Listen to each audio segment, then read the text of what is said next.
PT reading के अंदर दो किस्म की फिल इन द ब्लैंक्स होती हैं। एक होती है read and write fill in the blanks, एक होती है just fill in the blanks. इसको हमने ड्रैग एंड ड्रॉप करना होता है। ड्रैग एंड ड्रॉप मीन कि ये वाले जो पार्ट्स हैं इनको हम ड्रैग करके यहाँ ऊपर लेकर आते हैं उन ब्लैंक्स के अंदर जो जो हमें सूटेबल लगती हैं।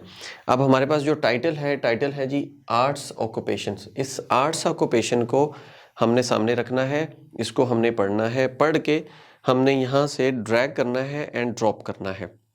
आपके पास जो वर्ड्स हैं occupation, overdue, disguised, discouraged, work places, belligerent और प्रैक्टिकल। ये आपके पास कितने वर्ड्स हो गए? 3, 3, 6 और 7 हो गए। आपके पास ब्लैंक्स हैं 4। इनमें से जो 4 हैं वो एक्यूरेट हैं, 3 जो हैं वो आपके लिए ट्रैप्स हैं। The United States in 18 was full of dash hard working people. अब देखें यहाँ कॉमा लगाया है ना, तो ये hard working as an adjective use हुआ है। ये प्रेजेंट पार्टिसिपल है, ठीक है। प्रेजेंट पार्टिसिपल जो V1 + ing होता है वो 3 किस्म का होता है। एक वर्ब होता है, एक आपका जेरेंड होता है, एक एडजेक्टिव होता है। एडजेक्टिव नाउन से पहले आता है, तो नाउन आपके पास पीपल है, नाउन से पहले उन्होंने हार्ड वर्किंग लगाया। अब हमने इससे पहले चूंकि कॉमा है तो हमने एक और यहाँ पे एडजेक्टिव लगाना है। एडजेक्टिव के लिए ऑक्यूपेशंस नाउन है, ओवरड्यू नहीं होगा, डिस्गाइज्ड भी नहीं होगा, डिस्करेज भी नहीं होगा, वर्क प्लेसेस नाउन है, ये चूंकि वर्ब्स हैं, बेलिजरेंट एंड प्रैक्टिकल। ये प्रैक्टिकल जो है ना, प्रैक्टिकल हार्ड वर्किंग पीपल, ये हम यहाँ पर लेकर आ जाएंगे। तो ये प्रैक्टिकल को हम यहाँ से ड्रैग करेंगे, ये ड्रैग करके ये हम यहाँ पर ले आए, ये हो गया। उसके बाद who did not consider the arts from theatre to painting useful. अच्छा, अब यहाँ से आप इसको गौर से देखें। थिएटर, पेंटिंग, ये बेसिकली यहाँ से इससे यूजफुल डैश।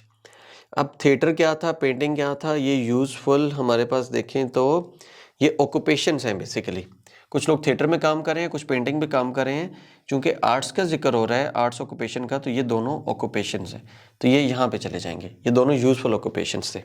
यहाँ आगे इसी तरीके से आपने इसको पढ़ते जाना है, देखते जाना है, गेस वर्क करते जाना है। In addition the public's attitude that European art was better than American art. European art जो थी वो बेहतर थी अमेरिकन आर्ट से। क्यों? Both dash and infuriated American artist. एक तो जो अमेरिकन आर्टिस्ट थे वो इन्फीरिएटेड थे, ठीक है, इन्फीरियोरिटी कॉम्प्लेक्स का शिकार थे। दूसरा उसी से रेलेवेंट ओवरड्यू नहीं होगा, डिस्गाइज्ड भी नहीं होगा, डिस्करेज्ड, वर्क प्लेसेस, बेलिजरेंट। या तो डिस्गाइज्ड होगा या डिस्करेज्ड होगा। अब डिस्गाइज्ड थोड़े से और मीनिंग रखते हैं, बेस बदला के जाना, तो ये डिस्करेज्ड में हम ले आएंगे। तो हम इस डिस्करेज्ड को यहाँ से उठाएंगे, इसको उठा के हम यहाँ पर ले आएंगे, ठीक है, ये हो गया। उसके बाद क्या हुआ? In the early 19s there was a strong feeling among the artists that the United States was long dash in developing art did not reproduce European tradition, कि वो यूरोपियन ट्रेडिशन को नहीं प्रोड्यूस कर सके।